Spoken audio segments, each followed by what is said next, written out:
Logan, welcome to the podcast. I'm glad you're here. How's your day going? Good. I'm not used to the phone. Like, are you talking to me? Yeah. It's going really good. We are live, and this is it. We're recording, so I'm glad to get you on here. I'm, the month of December. This podcast has to do with transformation, and that's why you're here, because I know, you have gone through a physical transformation, and you've done it in a big way, in a lot of ways. And I see you rubbing your head, and I know that you've transformed your physical appearance even by shaving your head. And I hope you're not like Samson.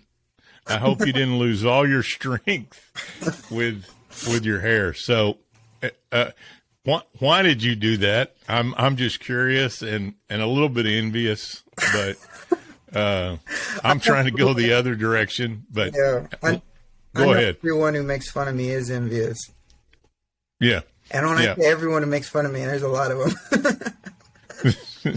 So what's the story behind the shaving of your head? Yeah, the marathon was coming up, and I didn't really see any reason to keep it. I wish I had some deep philosophical, reason or response to why I did that. But I think the biggest thing, some people ask aerodynamics or things like that. Well, not necessarily, because I wore a hat. I wear a hat usually when I'm running. It does cool me down when I get sweaty and I shake my hat off, put it on. It just instantaneously brings my body temperature down, which feels really nice. But I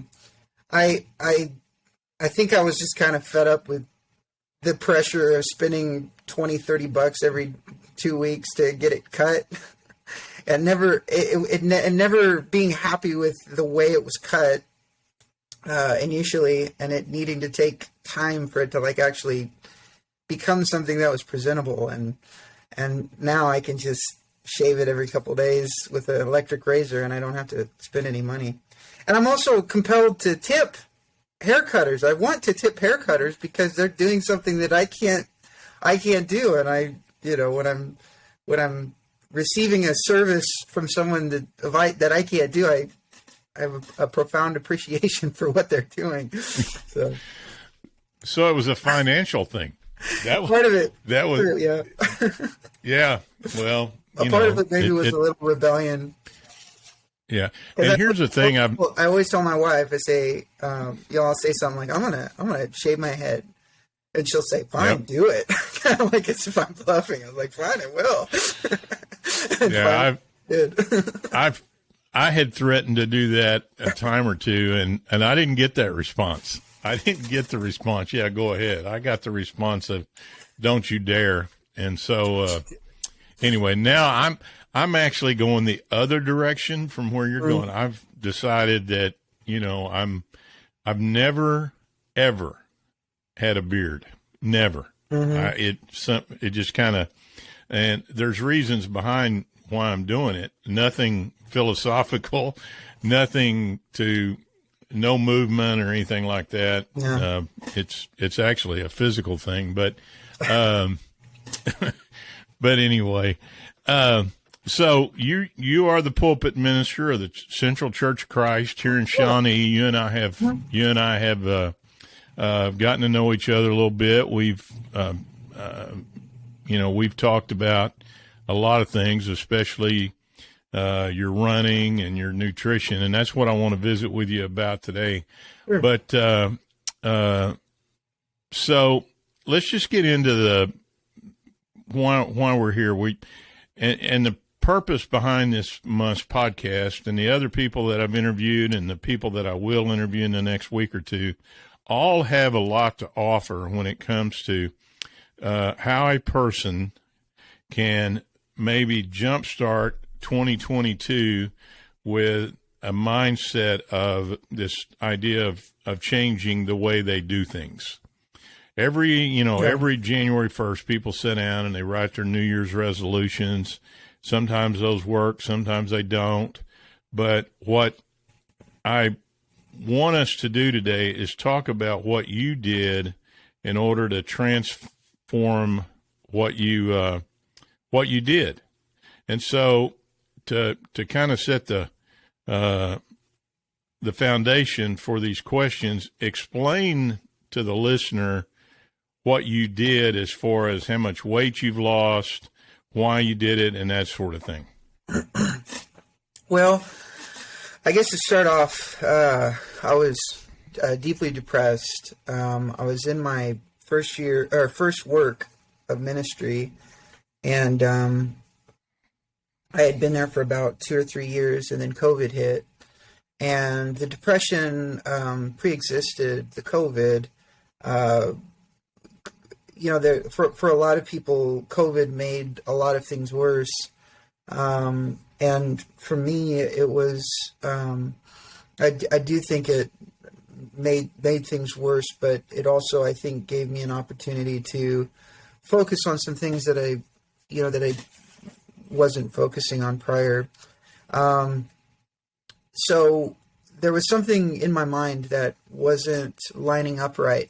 The way I was seeing things, the way I was seeing myself, and something happened about a year before I actually started thinking about my health and wellness, and that was my father-in-law had a heart attack.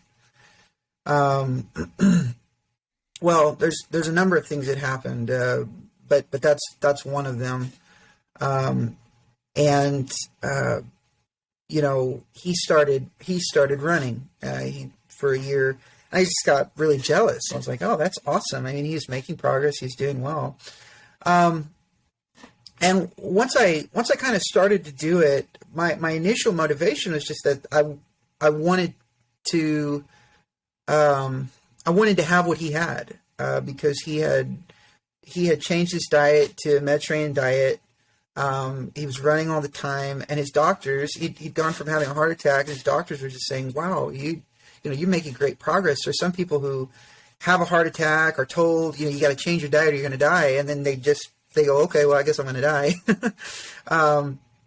But my father-in-law didn't do that. He said, okay, well, for my family's sake, for my sake, he really turned it around. So that was really motivational for me. So I started to do it too. But of course my reasons were slightly different than his, but they started to develop as I went. And I realized, as I was, there were a couple of things that I had to get nailed down. The first was the way I saw myself and the way I saw the world. I mean, that was just essential. And I'll get that here in a second, because I had a real problem of identity, and so I'll probably talk about that a little bit later. But the first one that I want to say is just I started to do some research and learn just how heart disease was so prevalent in the United States of America, and other places as well, but just in the sense of the American diet, and everything that I thought was okay for me, I realized it was really hijacking just the health of the inside of my body, right? And it's not just the heart, but just of the mind and everything.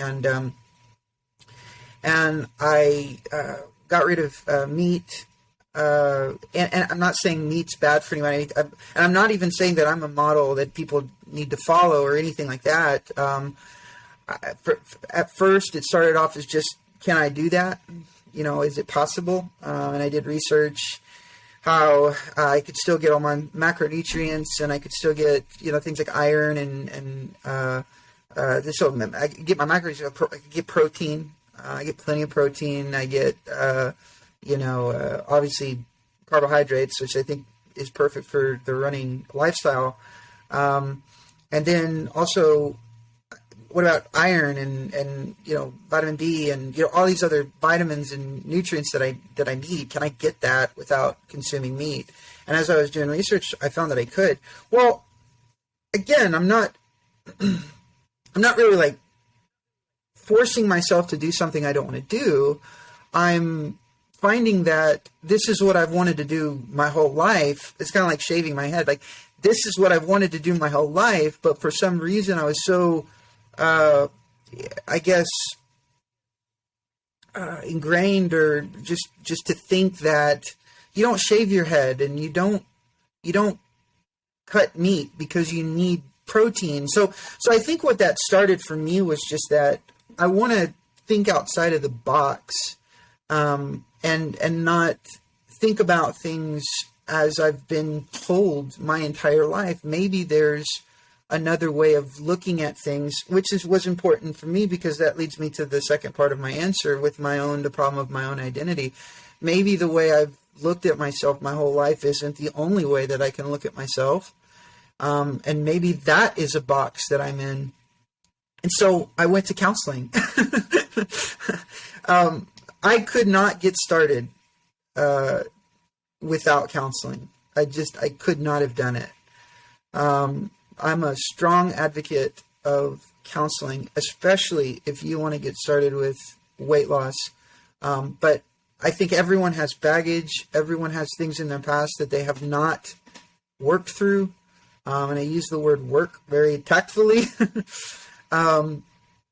And it's something that you have to work through. And one of the things that Bonnie was my counselor. One of the things she said to me was, and she's in Tulsa. One of the things she said was, "You're an athlete." I was like, "What?" I mean, I almost broke down in tears. I was like, "Nuh-uh. There's no way I'm an athlete."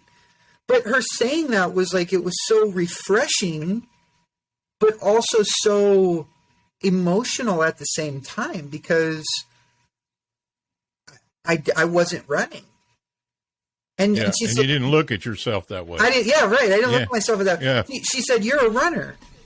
And I was like, "What do you mean I'm a runner?" I'm like, I'm 250 pounds. What are you talking about? I'm a runner. So I had this horrible identity crisis of that. I'm not a runner. I'm not an athlete. I'm not in shape. And that's just what I need to accept. And I'd been that for 5 years. And that was just the way things were going to be.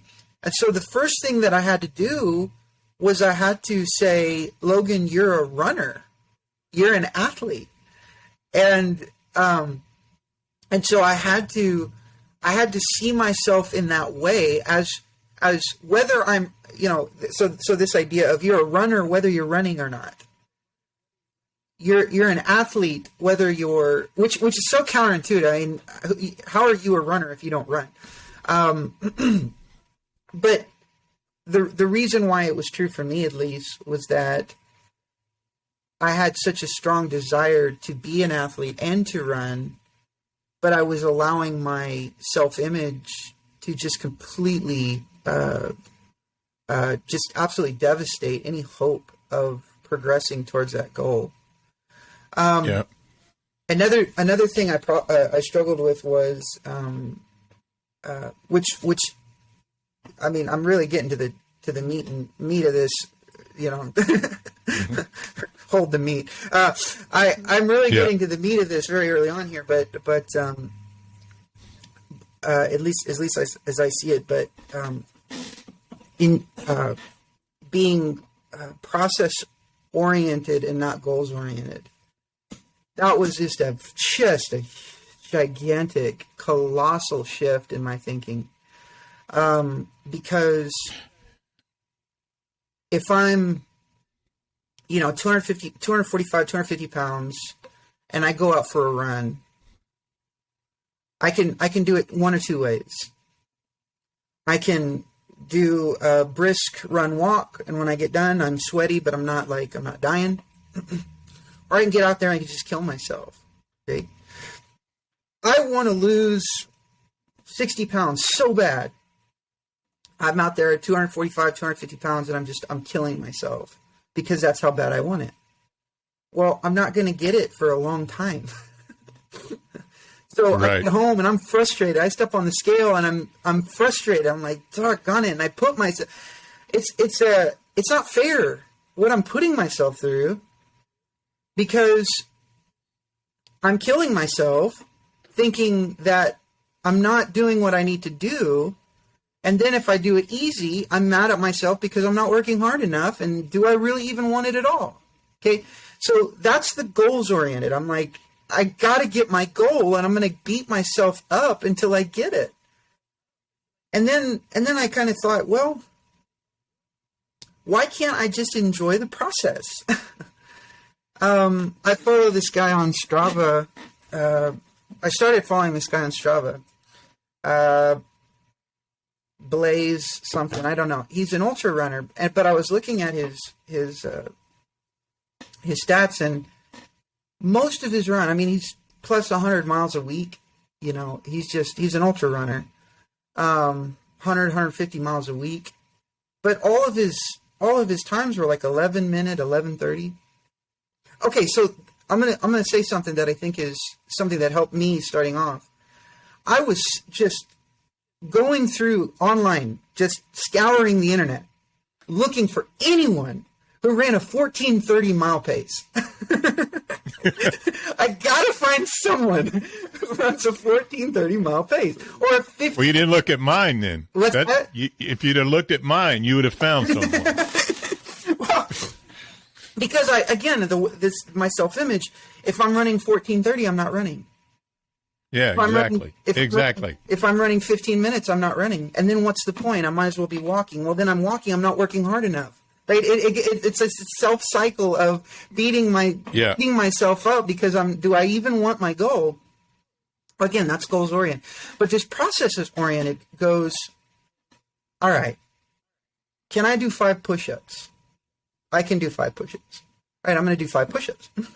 And then maybe in the afternoon, I'll do another 5 because I know I can do 5. Well, you want to do 25 push-ups.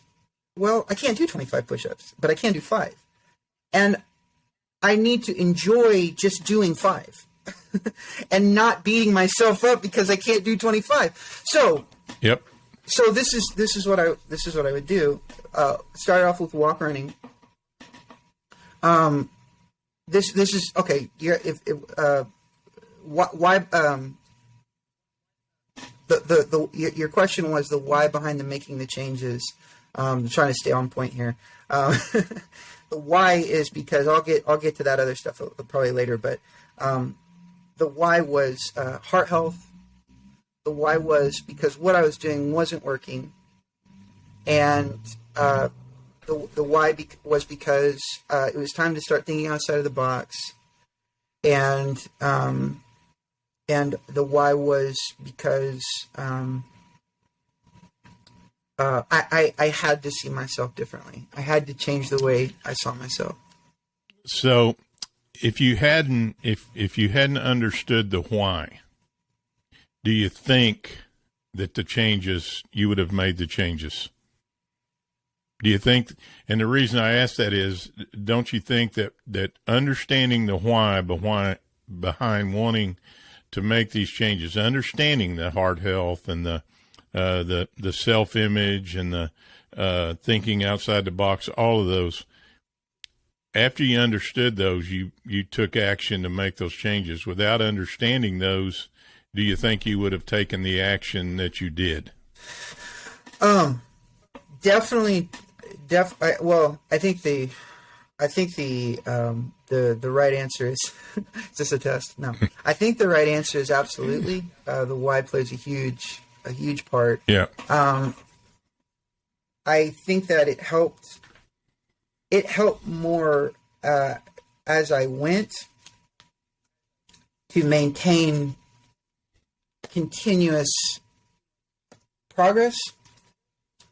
Because even though I'm process oriented doesn't mean I don't have goals. Right. This means the reason why I brought up the ultra runner Blaze is because he said work on discipline and then the results will come. Yeah. And so And so as I went, discovering my why helped perpetually increase my motivation and progress. And I'm pulling this out of my wallet. This is actually what I wrote before the marathon. I keep it in my wallet. And I'm not going to read it, but it's basically just at the top of the page it says my why. And it doesn't make any sense to anybody else, but I wrote spirit. And then I basically traced through, the Galatians 5 passage, love, joy, peace, patience, kindness, goodness, faithfulness, self-control, in the context of why I do what I do. And I evaluated each one of those concepts in regard to what I was doing, why I was doing it, and the goal for it.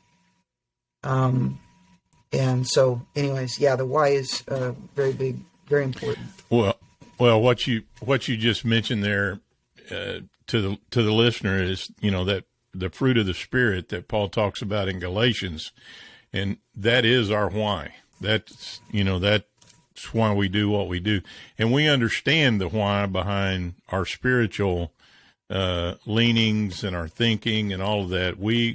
I think we understand, you and I do, and a lot of the listeners do, and I think that's why we spiritually hang our hat on what we do. And once we understood the why, it makes a lot of sense what we do. And so I want to go back to... I did it. Yeah. I just want to add one more thing to what you said. Yeah. I'm a preacher, so I talk a lot. And I'm a preacher, so we're in trouble. Yeah, we're in a lot of trouble. You said an hour. I know. I was doing one of my final long runs before the marathon. It was a 20-miler, and I was doing exactly what I wanted to do, nailing the pace, and I knew that when I got to mile 16, 17, 18, it was going to start hurting. And I was really only doing the long run because of 18, 19, and 20. That's the only reason. I just wanted to feel... I'd gone 18 miles, but I'd never been to the 19 and 20... that's not true. This was my second 20. But anyways, but I was doing it to improve my 18 and 19 and 20. I wanted to keep, 4 in the tank or 3 in the tank. Actually, sorry, 6 in the tank. I wanted to get with 20, feeling like I had 6 in the tank. Mm-hmm. Yeah. And I had this thought while, my body was hurting. I know that I'm going to get to the 20-mile mark. That's my goal. I know I'm going to do it. And I know that it's going to feel good when I do it. So why can't I enjoy mile 13 now? Because I already know that I'm going to enjoy mile 20 when I finish.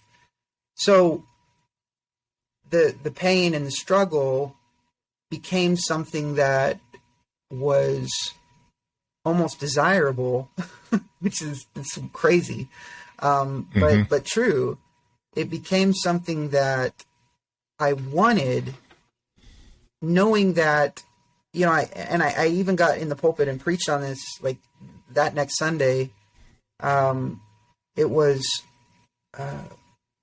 why can't we enjoy life now? Even though there's difficulties that we're going through, it's like we know the end of the story. Like we know where we're. Well,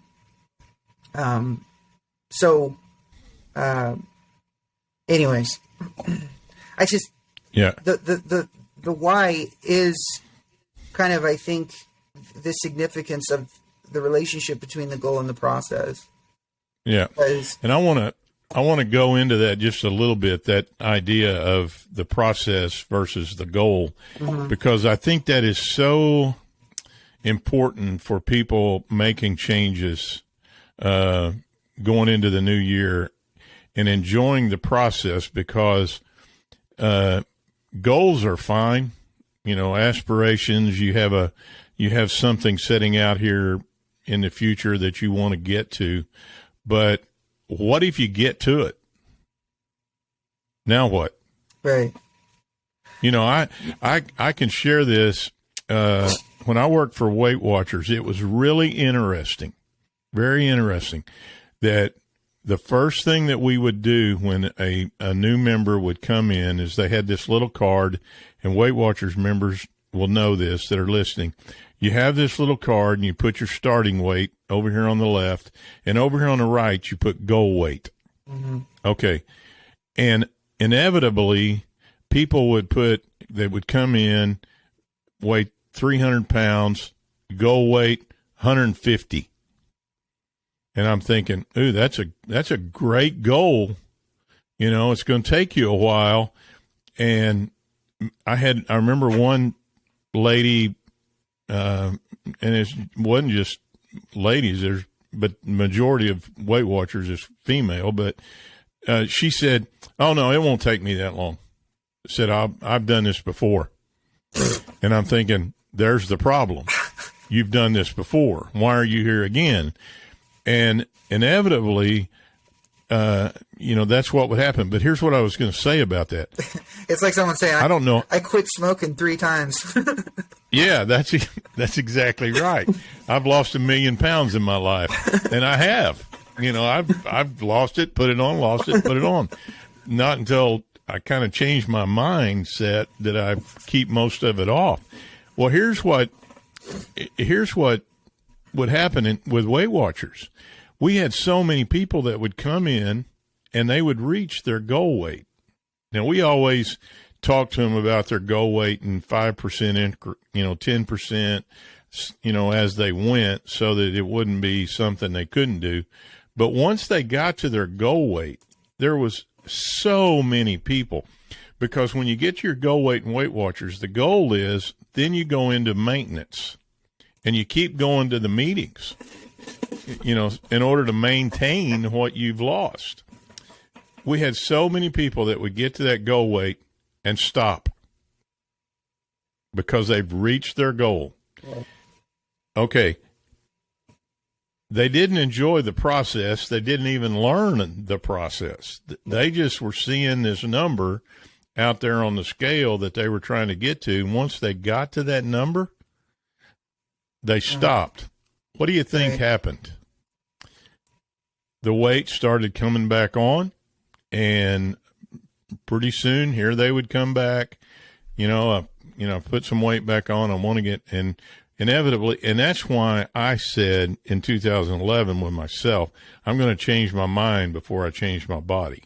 Right. Because I don't want to go through this roller coaster of, taking it off, putting it on, taking it off, putting it on. So, that's it. So, and I understand what you said about the process. It's not about the goals. Goals are fine. They have to be smart. They have to, they have to be attainable. They have to be practical. They have to be, sure. Set them. That's fine. But make sure what you just said, enjoy the process and understand it is a process. It isn't about just getting to something. It's about, the process. Because my wife and I now, we talk all the time about, if our mind, body, soul meetings that we were having that were successful, one of the reasons that they were successful is because we didn't make it about weight loss. Mm. We made it about maintaining and living a healthy lifestyle, both spiritually and physically. And, and my wife was the huge proponent of that. She told me right off the bat, she said, don't make it about weight loss, make it about lifestyle. And so that's what we did. So, but I want to get in. Go ahead. To comment on that, when I first started, I tried not to lose weight. And the way that I did that was that I think I started counting my calories. I cut the meat at this point, so I was counting my calories, but I was trying to get enough calories to not have a deficit while I was running. Because the starting and stopping in college, I lost probably 20 or 30 pounds. I had gone from, actually it was probably more than that. I think I got up to like 200 pounds at that point. And I think I'd gotten down to like 165 maybe was my lowest in college. Maybe 170. So now I was starting over from 250 and, or 245 around that place. And so starting off, I wanted to, kind of like what you said, not make it about weight loss. And what I found was I enjoyed what I was doing so much, and I was doing it so consistently because I enjoyed it, that I couldn't stop myself from losing weight. I was losing from week to week. I mean, I was losing 3, 5, 10, not quite, probably not. Actually, the first couple months, maybe I'd done some stuff like that, but 5 pounds per week, which is not particularly healthy, but I wasn't killing myself. I was enjoying it. I was just doing it consistently. Because I looked forward to getting out and doing it. So that's now the new problem. How do you enjoy it? How do you look forward to it? And a lot of people say, well, I hate running. So I said, why do you hate running? Oh, because I'm breathing hard and my heart beats faster. And I'm like, slow down. Now, why don't you enjoy it? Because that's probably just an excuse. Why don't you enjoy it? Well, because I'm not doing anything. I'm just running. Then do something, put headphones on, listen to a book, learn something, or listen to music. I mean, what do you need to do in order to make it an enjoyable thing? It's kind of like changing, cutting the meat out. And I've since cut out, all animal products. What do you need to do to enjoy changes like that and shifts like that? This may be a strange illustration, but Amanda and I, we went to a rock concert, and a band opened for the band that we went there to see. And I only knew like 1 or 2 songs of this particular band, but I didn't really, I liked them, but I wasn't like a fan or anything. Their sound was good, but it wasn't like great. Well, I started digging into their music, learning their words, lyrics, just absorbing everything about the songs and the music. And I became a fan. And that's weird. I feel like that's crazy because a lot of times when we think of music, it's like you either like it or you don't. But you actually teach yourself to like something and to enjoy something like that, like running. I mean, once the cramps went away after the marathon, I in some sick, twisted way, I missed them. I was just like, because I enjoyed it. I enjoyed the end so much. I enjoyed the accomplishment so much.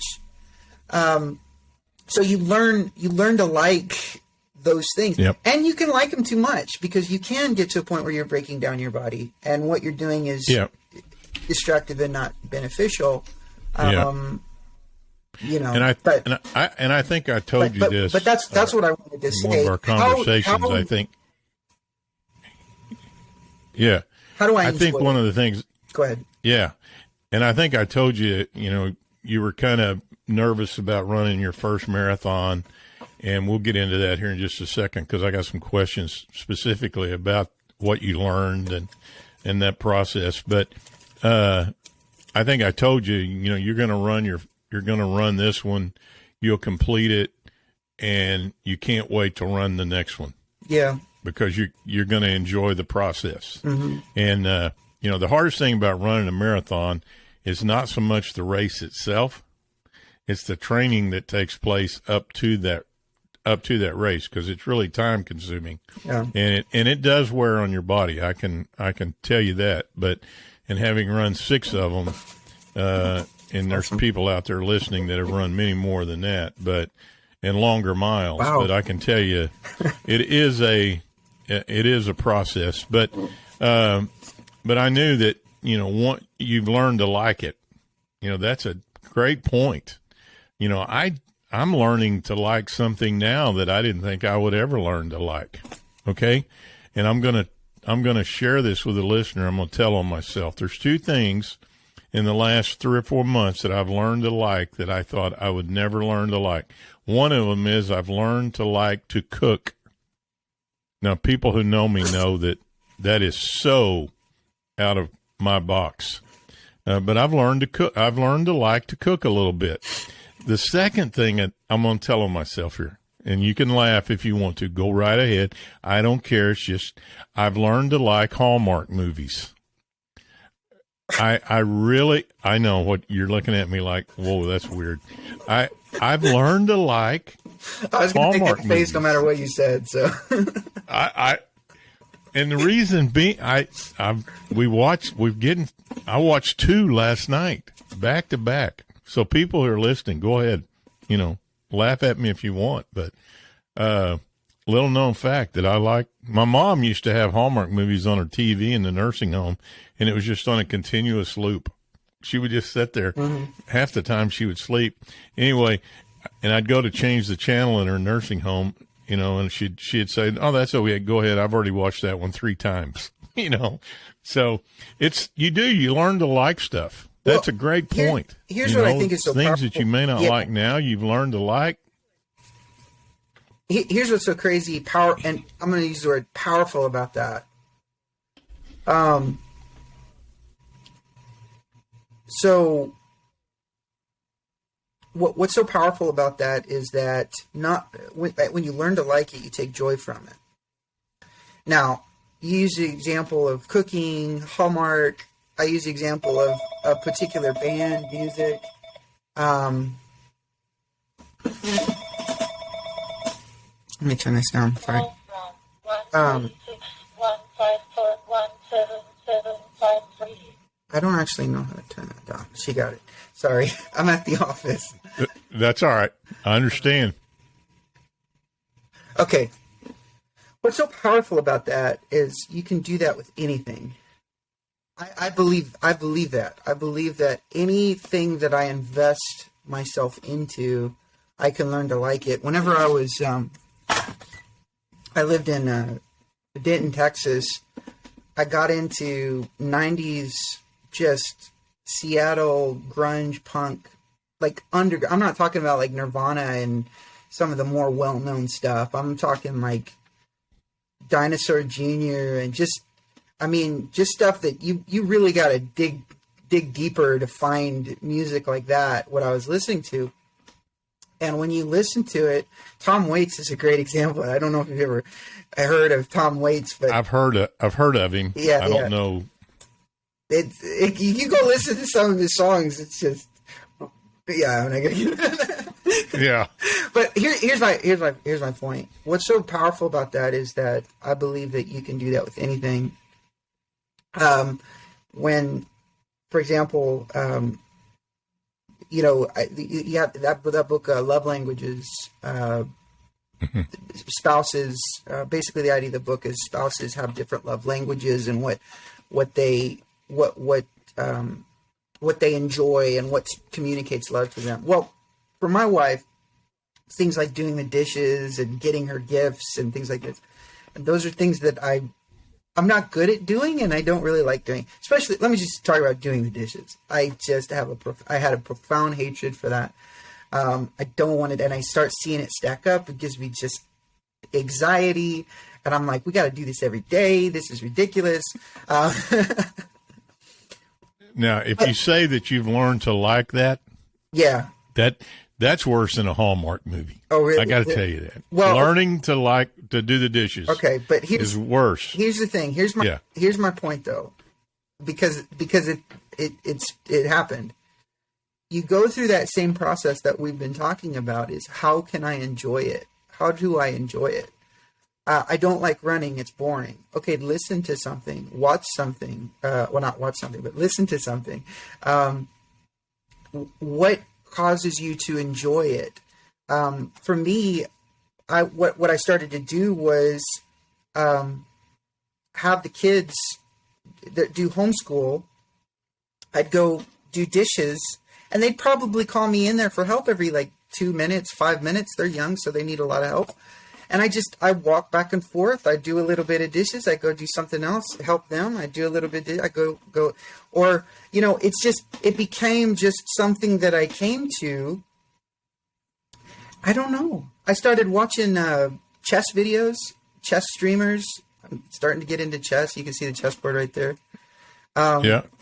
And so I would watch chess streamers while I was doing the dishes. I mean, yeah, it's time that I get where I get to do something, and it's accomplishing a couple different things. One is I get to do what I like to do while I'm doing the dishes, and also two, I'm doing something that I know my wife appreciates. So I strongly think that we convince ourselves that we hate something so much we will never like it.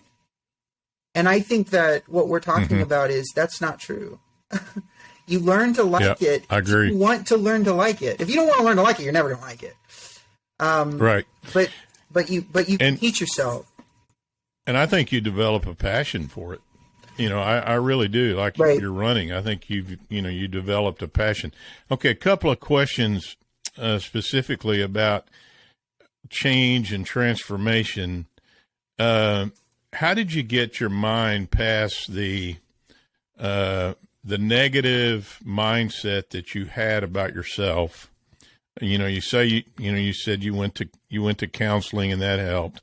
Yeah. But like the first time that you took off on a run, and you got past 2 miles or 3 miles, how did you get past the negative mindset that you had kind of cultivated in your head about yourself of not being an athlete, not being a runner, to develop a more positive mindset in doing that? How did that happen? So, first of all, I think my feet hurt too bad to be thinking about anything. My feet were just killing me. What was the key to that? For people who want to start out, what's the key to your feet hurting? You're going to hurt when you start it. I mean, there's no, you can't just start. Something's going to hurt. Yeah. Something's going to hurt. Yeah. If your body's not used to it, if it's not in shape, something's going to hurt. You're going to get a headache if you don't drink enough water. Your feet are. So, I just, what did I do? I just kind of pushed through it. I think eventually I think I blamed the shoes first. I tried to get another pair of shoes. I think I switched from, kind of like an ultra stability shoe to like a really cushiony shoe. The logic there was that I was overweight and maybe cushion was the answer. Since then, I've completely changed my philosophy on some of that too. Just for myself, not for other people. I think that's something that people need to go through on their own. Yep. But yeah, we've talked about that because you're the minimalist guy. When it comes to shoes, and I'm the more Hoka cushioning. I see.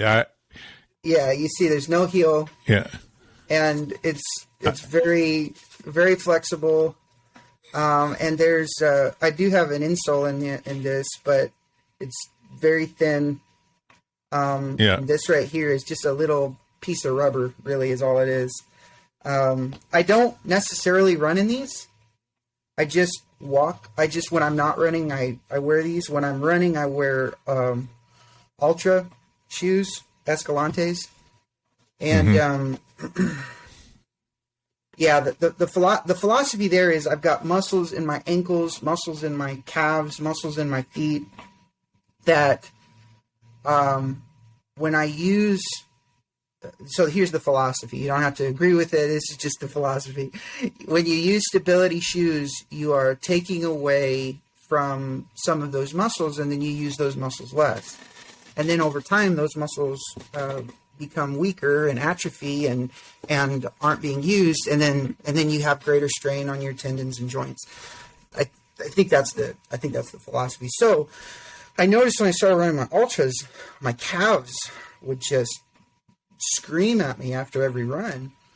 And then I'm starting to get angry at my old shoes, and I'm like, I'm not running any further than I was with the glycerins. Why are my calves working harder?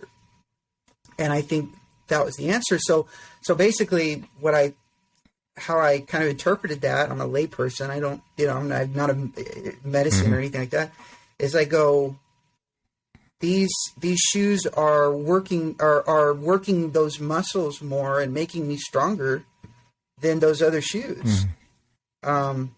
So anyways, I'm hoping, my hope is that will, in strengthening those muscles in my ankles and my feet and my calves, it will help my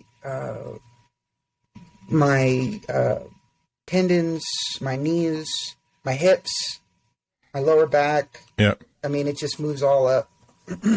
That's my What hope. did you learn about yourself? Yeah. What did you learn about yourself in the process? Not necessarily the process, but in the actual race day marathon.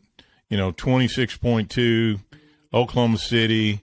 I know you were a little nervous about it, but what did you learn about yourself? Not so much physically, but mentally.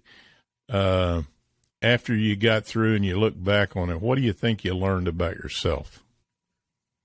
So I'm gonna answer that, but I have one more thing that I want to say to the last question you asked, because I don't know if I answered it. How did I get past those negative thoughts? I was listening to a podcast, and this girl was doing an interview with this guy, and she said she would go out to run, and if she was hurting or anything like that, she would, or she was struggling in a race or something. She said, maybe this is what doing well feels like. And that statement just, I think, changed everything about the way that I approach everything. Because if I go out there and I walk run for 28 minutes or 30 minutes, I say 28 because I'm doing that right now, and we can talk about that here in a second. Actually, we're almost at the hour mark, but this is what doing well feels like. So if I'm out there and I'm not really even breaking a sweat, but my heart rate is up, that's what doing well feels like. It's an easy day. It's what doing well feels like. I'm out there and it's a hard day, and I'm sweating, and my muscles hurt, and I'm going uphill, and I want to quit. This is what doing well feels like. Everything that I do now is what doing well feels like, as long as I'm doing something. Okay, so now to your question, what did you learn about yourself? I learned that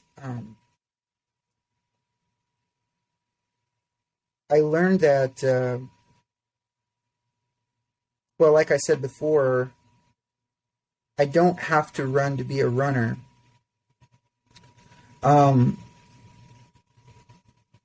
Because I went after the marathon. I ran again that next weekend. I probably did like 7 miles, and then I did, I did a 10-mile week, 14-mile week,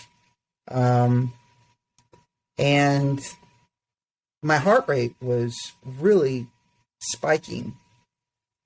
And so I thought, okay, well, I was concerned about that. So I slowed down a little bit. Well, my heart rate was still spiking. I was like, what in the world is going on? And so I took a week off from running. And then I jumped into it again, and my heart rate was just, I was doing like, a couple weekends ago, I went and ran Lake Hefner in Edmond, which is a 9.5 mile course. And we were doing like 14:30 pace. My heart rate was like, it would shoot up to like 160, 165, which I try to be around 140. And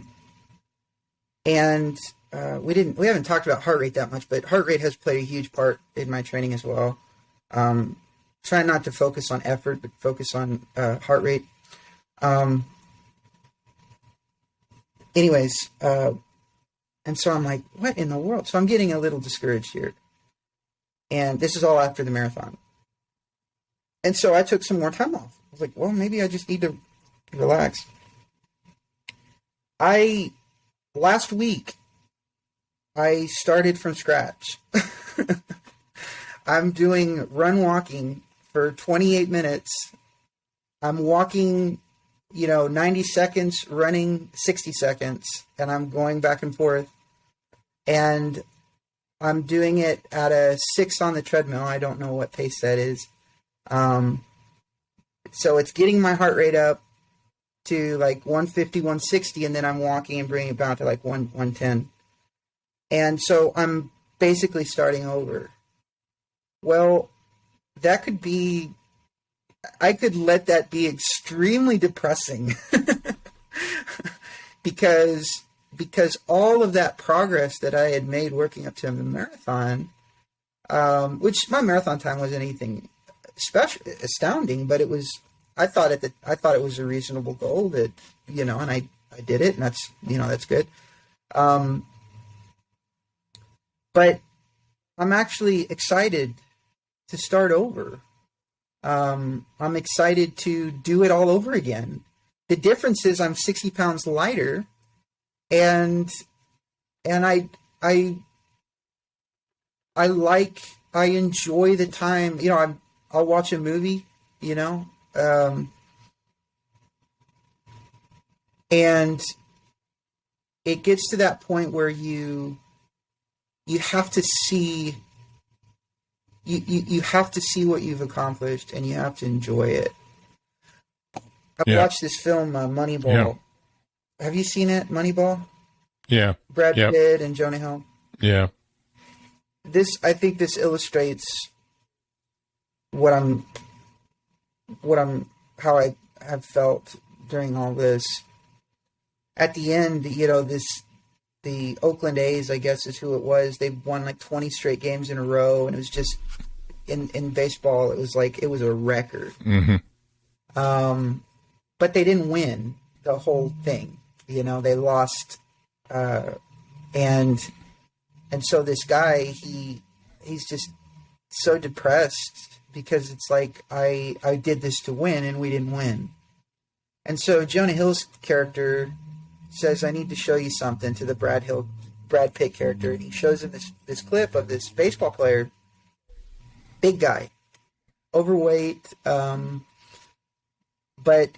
I can't remember what team he's playing for, but the pitch comes, professional baseball, the pitch comes, and he smacks the ball and starts running. And Jonah Hill's character says one of his biggest fears is running second because he's big and it's hard for him to run. Well, he knew it was a good hit and he was getting waved on to second. Well, when he got to first, he tripped. So now he's on his hands and knees trying to scramble to first base, and everyone is like laughing. And so Brad Pitt's character goes, oh, they're laughing at him. And Jonah Hill's character says, you'll see why in here in a second. And so he's like crawling and he's embarrassed and he's just, and he finally gets up and the other team helps him up. And he didn't realize he'd hit a home run. I mean, it was clear over the fence. Like it wasn't even close. And his point was that he hit a home run, but he was the only one in the stadium that couldn't see it. Yeah. And good point. There was absolutely no reason for him to be embarrassed. And there was absolutely no reason for him to not get up and round the bases. He just couldn't see that he'd hit a home run. And that's been my goal in everything that I do, is that I've got to acknowledge those accomplishments. I mean, I have to. Because if I don't, everyone else will notice things about me. You know, I've lost weight, I've lost inches, but it's something that I think it was Tony Robbins. He said one time, he said it in the context of money, but I'm going to transition it here. He says, if you can't be happy poor, you'll never be happy wealthy. Mm-hmm. And I'm going to transition that. If you can't be happy overweight, you will never be happy skinny. And that's true. And I believe that because I lost a lot of weight in a very short amount of time. And I go to my wife, and I say, is this shirt too small? You know, as a matter of fact, the shirt that I'm wearing right now, for weeks, maybe even months, I'd go to my wife and say, is this shirt too small? And she would say, would you just quit asking me that? Because I couldn't see it. You know, I couldn't see it. All I know is that I've got this is a large, but all I know is I'm putting on medium-sized shirts. I'm not supposed to be wearing medium-sized shirts. I was just wearing extra large a year and a half ago. So how it's, and so it's this thing where it's like everyone is watching my progress. And a lot of people are saying, good job. But if I'm not in a place to receive it, and if I'm not in a place to see it, then I'm not enjoying it. And that's not fair, what I'm doing to myself. That's true. You know, in here again in Weight Watchers, a lot of people would tell this story once they lost a lot of weight. I did it myself. I'd go into a clothing store or something, and immediately I would go to the 2X rack. Or the 3X, right? Because that's what I was used to wearing. I never saw myself over in the larges and extra larges. Oh, I used to buy large shirts, but that was when I was in the 6th grade. Yeah. You know, so right. I just didn't picture myself that way. Still don't, you know. And, my wife would always get, a little upset with me. She said, you're not a XX anymore. Yeah. Quit buying your shirts too big. And it's a mindset thing. Right. We have to change our mindset. And I think someone who is wanting to start 2022 with a different mindset, one of the things you said, enjoy the process, enjoy the journey. Don't beat yourself up, if things don't go exactly like you had planned from day to day. That's what doing well feels like. Yeah. Yeah. And the other thing is, and I think this is so important, start small, work your way into bigger. Right. Make sure, and plan ahead, read, study, find out what it is you want to do, whether it's you want to save money, whether it's you want to start a new job, start a podcast, whatever it is, study a little bit beforehand before you just jump into it, and find somebody that can help you. That's the other thing. If you want to start something, find someone who's already done what it is you want to do. That's how I got this podcast started. I relied on people who had already done it to help me figure out how to do it. Now I'm wanting to do the same thing. I'm wanting to pass that on to people who want to start a podcast, who may think, I don't know anything about how to start a podcast. Well, I didn't either. I really didn't. I didn't know what a URL was. I didn't know how to get things, but I relied on people that had already done it, and, or even, because I don't know what a newspaper is. So, that hurts. that really hurt. I don't know how to. I actually watched though. If that's yeah, I actually watched a Hallmark movie last night where the lady was watched. She was writing an article for a newspaper, and the newspaper was kind of shutting her down, and and I thought to myself, sad what newspapers have become. I used to read one every morning. I would open it up and read it. Now I read it on my phone. So, but I'm going to quit doing that even because I'm going to quit watching the news. It's putting negative things in my head and I can't get them out. So, all right, let's kind of bring this to an end with one specific question. In the process that you have gone through, are there things that you do now that you didn't do before that are non-negotiables? Things that you just know, you've mentioned one of them is your diet, what you eat has changed. That doesn't sound like that's something that is negotiable, you know. I know it isn't because when I'd go to lunch with you, the first thing, you did was ordered a vegetarian chili, which where we were at might have been the only thing on the menu that was vegetarian. So I know that that's a non-negotiable with you. So are there other things that you do now that you didn't do before that are just non-negotiable?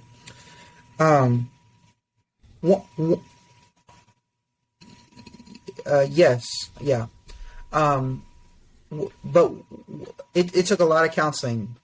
Transitioning to veganism took a lot of counseling, because to have that non-negotiable, because I never wanted to be that difficult guy. I didn't want to be that guy. You go into a place, you're like, is there honey in this? What does it matter if there's honey in it? Honey's not bad for you. Why are you not eating honey? So it's there's even parts of it that it seems absurd. Does this have eggs in it? Eggs is a primary source of protein. It's not even a live animal. What's your problem? So it's a hard non-negotiable because it's like there are parts of it that I know are there that like there's nothing wrong. Eggs are good for you. Honey's good for you. It's a great sweetener. It's great replacement for sugar. So that required a lot of counseling for me because the counselor was like, you just got to do what you love. And don't feel like you have to explain yourself because that's who you are. It's kind of like the best illustration I know is when I was working, and I would tell my boss I've got to go to church on Wednesday night, which is crazy for a lot of people. I'm like, why? Why do you have to go to church on Wednesday night? For me, that was just a non-negotiable. I was like, that's just what I've got to do, and I need it. It's good for me. And I've got to do it. And if you can't understand that, I'll go find someplace else to work. That was just kind of always my idea. And so, but veganism was a really hard one. Because, especially, my family has been very accepting of it, and very good about it, but but it was a hard one because I don't want to be the complicated guy that says, I want to no mayo on that. I'm just so sorry, but you put mayo on it. Like I don't that person just they need to. But now I'm that person. But there's nothing. Yeah, but there's nothing wrong with taking ownership in your own body. That's to me that's scriptural because 1 Corinthians 6:19 and 20 talks about our body being a temple. So we're going to take ownership in our temple, right. And I think there's just nothing wrong with it. I got to ask the question. Exactly. And it took why time to get there. Yeah. And why veganism? Why not just be a vegetarian? Why? Because the listener may be wondering, okay, why all of a sudden did you just accept this radical mind shift, which it is? In Oklahoma, it's really hard because there's barbecue on every corner. But why veganism? I'm curious.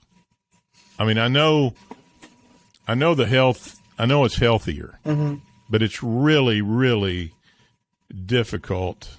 Is it a mind thing that you control, that you can tell yourself, I'm going to be so self-disciplined that I'm going to do it this way? Or what was there? So it's not hard for me. I just want to start off with that because I know that it seems before I started, I thought it was going to be very, very challenging. And getting started off, it was in a lot of ways. That's why I was a vegetarian for maybe 6 or 7 months. And then I transitioned to veganism. But it's not hard for me. Now and there's a joy factor there. Because I wanted, let's see, there's a lot of different directions I could go in and ways that I can answer that. But, I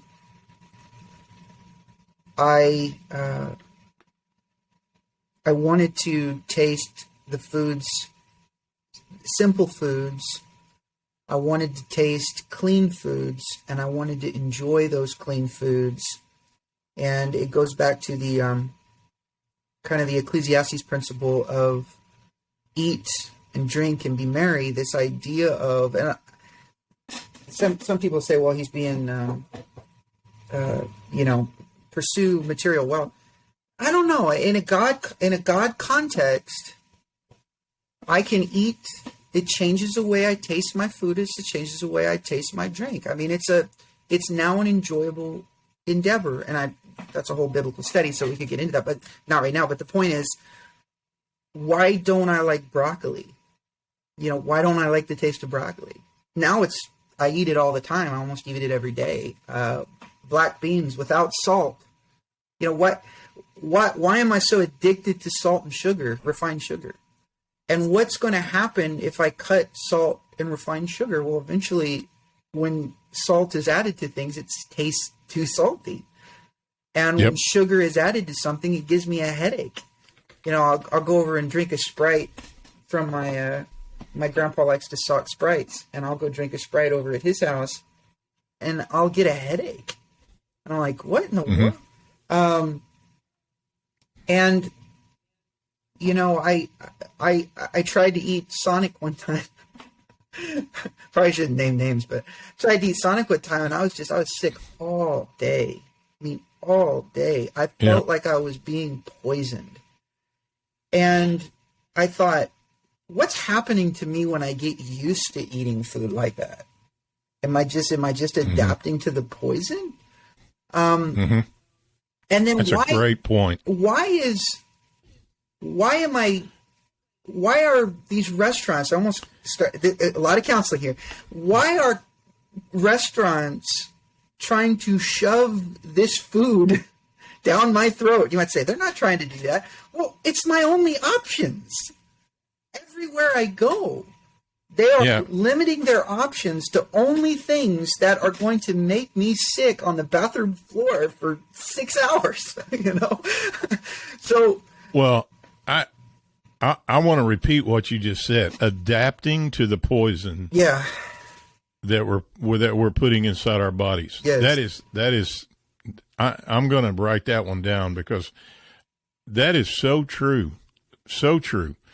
Now, I got to tell you this. About 3 weeks ago, my wife went to the doctor with her dad, and her dad has got some health issues where he really now has to watch his sodium. Yeah. It's critical that he watches sodium, which is hard for him. We all need to. And so when my wife got home, me and her sat down, we visited about it, and we looked at each other and said, well, maybe we need to do the same thing now. And so we have, in the last 3 weeks, we have tried to keep our sodium content at like 1,500 grams a day or less, which is really, really difficult. Yeah. Because if you eat any processed food at all, you're probably going to go way over that. Oh, absolutely. But here's what I have found. I have found that because I am now not automatically putting salt on my food at the table, the food actually has the original taste back to me. Yeah. It tastes better. Yeah. The food tastes better. Right. Now, some foods you have to salt a little bit, but I think we overdo it as a society. Absolutely. No doubt. But it's really been an eye opener for me, and now I don't count calories now. Yeah, I don't count points. Weight Watchers points have kind of been ingrained in my head. Yeah. Because I did it for so long, I taught it for so long. But now I'm counting my sodium. Yeah. That's all I'm doing. Right. I just count my sodium. I feel a lot better. My joints aren't as stiff and swollen feeling. Oh, interesting. And it's just been an eye opener for me. But what you said, adapting to the poison, is what we do as a society. Yes. And I admire you for doing what you're doing, because I think one thing is, I think it's healthy.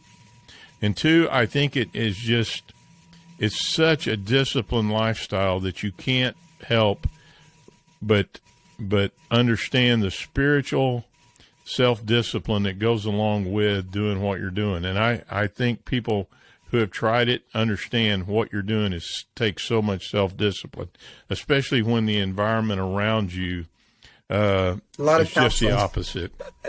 Yeah. Is that enough? Well, it really does. It takes a lot of counseling. Well, you've almost got to do a lot of self-talk. Yeah. I mean, you that positive self-talk. Okay. All right. I've already decided, as we're sitting here talking, I want to have you back on the podcast next month. Next month, we're going to talk about perseverance. Okay. We're going to talk about how to stay with something, because there's going to be a lot of people in January. We talked about this yesterday on the podcast in the interview when I talked to Lori Wintenick. She talked about she doesn't go to gyms on January 1st, that first week in January, because there's too many crazies in there. They jump on the treadmill, put it up to a 10. They've never been on a treadmill, and off they go. And it's a comical thing. Okay. I remember Weight Watchers, when we would get our packets and all of our information for the January meetings, they would always send us 3 times as much, because after the first of the year, people are going to start getting on these diets. They're going to start going to gyms. But how do they sustain that? How do they persevere through the hard part, which is the first 3 to 4 weeks? Right. And I want to have you back on and talk about how you persevered, how you stayed with it, how how Hebrews 12:1 and 2 talks about that perseverance. And I want to have you back on. So we'll talk about that next month. Great. And I know, so we'll do that. So let's kind of wrap it all up. We've talked about a lot of things, a lot of great things, a lot of great words of wisdom. But if someone were to walk up to you and say, okay, I want to change my life in 2022. Okay. How do I do that? What would be your closing thoughts for the podcast? But what would you say to that person if they said, I want to make 2022 different, but I want to start it off on the right way? What would you tell them? Well, it depends on the relationship I have with the person. If it's someone that I'm trying to guide with some tough love, I'd say, how bad do you want it? Because that's a great first question to ask somebody. I'll interrupt you and just say that. How bad do you want it? Right. Whatever it is you're wanting, how bad do you want to do it? Because that's definitely going to change the answer. For example, a lot of people say, well, I'd love to learn how to play the guitar.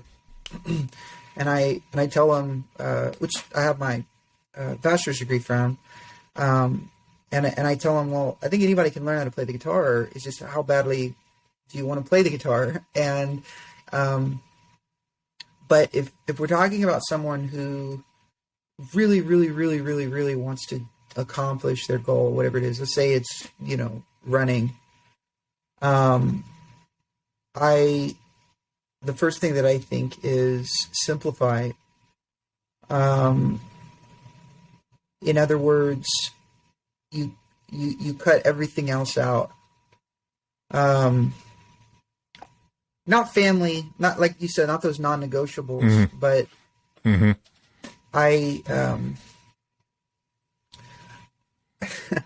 minimalism.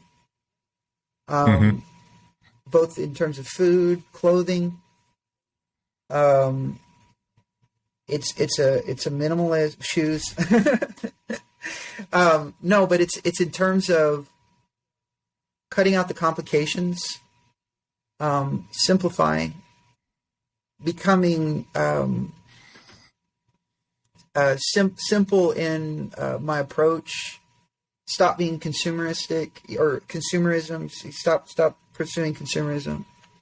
The beauty of running is that you don't have to go out and spend $200. You can literally just go out and run.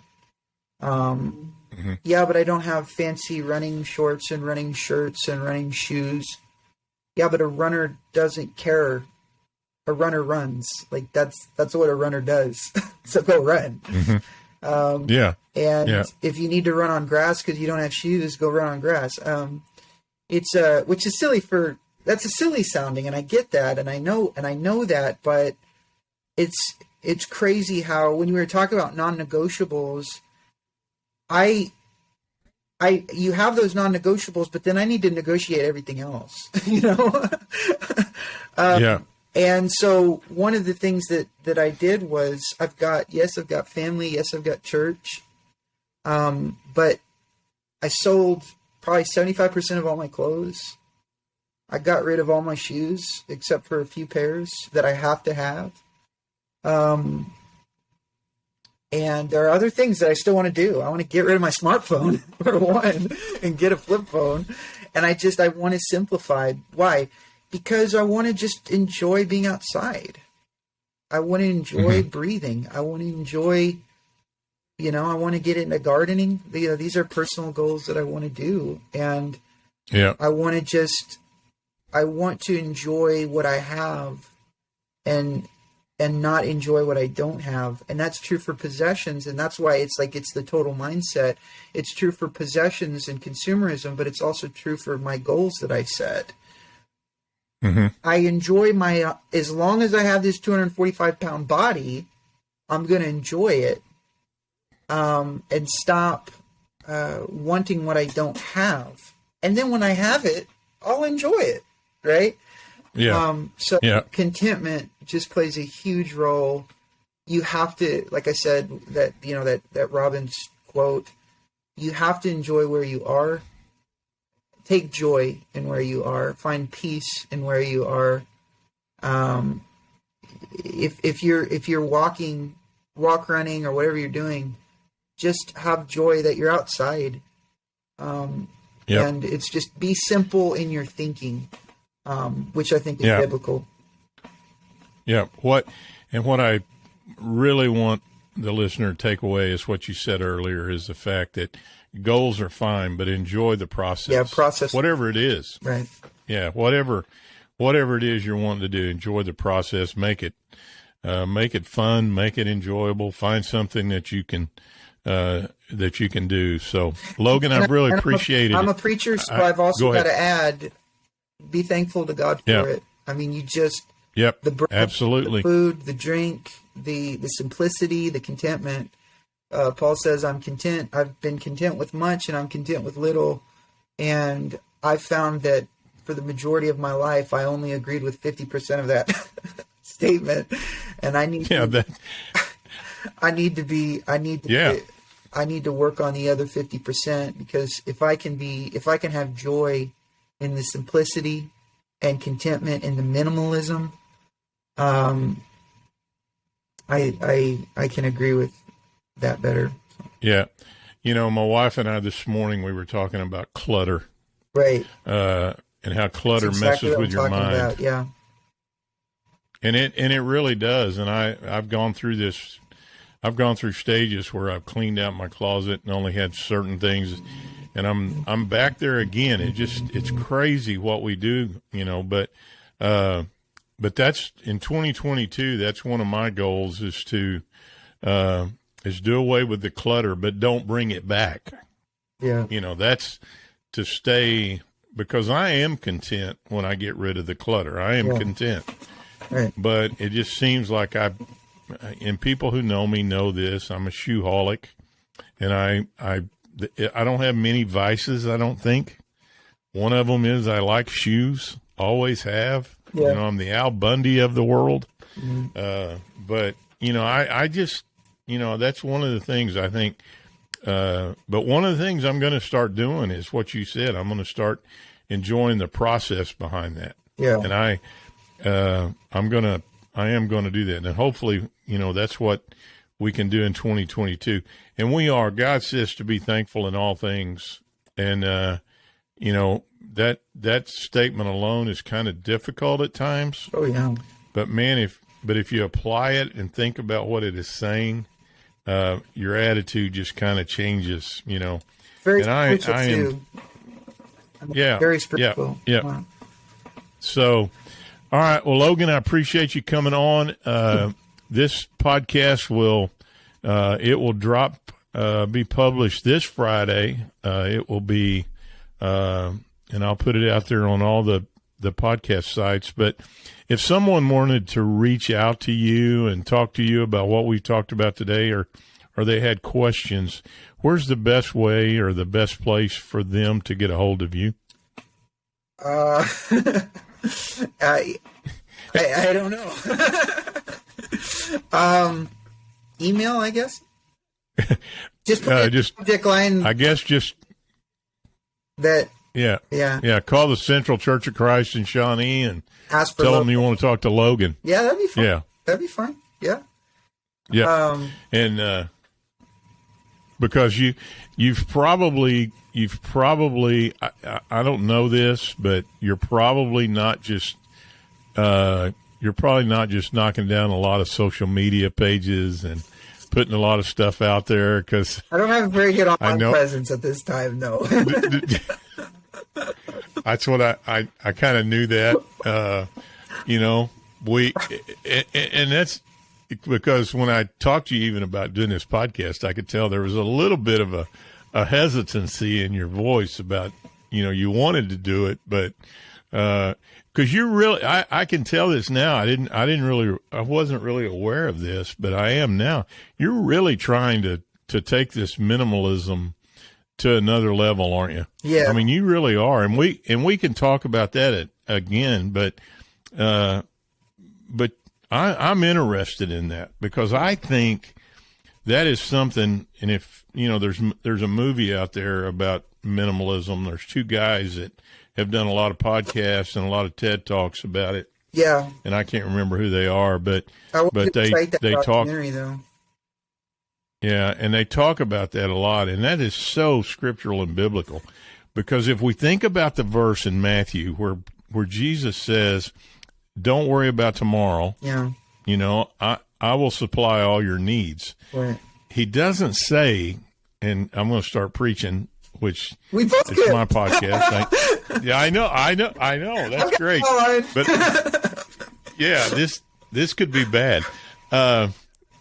But what it does say, it says, Jesus says, he says he will supply all of our needs. He doesn't say, I'm going to supply everything that you want. Mm-hmm. And I think there's a huge difference. Yeah. I think he knows what we need, but it's not necessarily what we need is not necessarily what we want, because we want a lot of things because we're human. Right. And I think materialism is just so ingrained.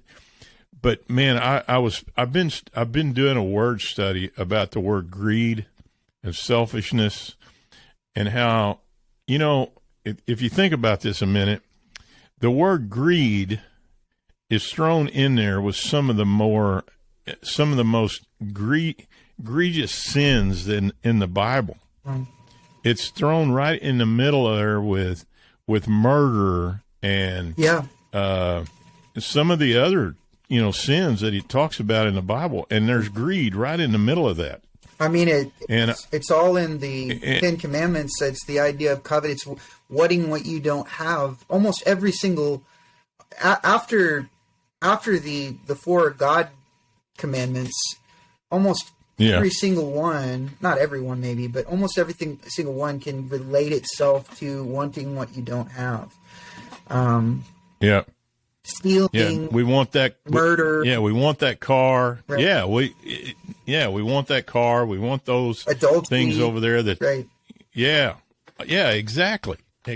It's and people don't think about the selfishness being that one of those big sins. They just think, well, but man, it's kind of scary to me because I've tried really hard. If somebody wants something, I give it to them. And when when the person comes to Jesus and says, "What do I need to go to inherit? What do I need to do to inherit eternal life?" And they list the Ten Commandments, do they list the Ten Commandments, or is that the one where he says, "Love the Lord your God"?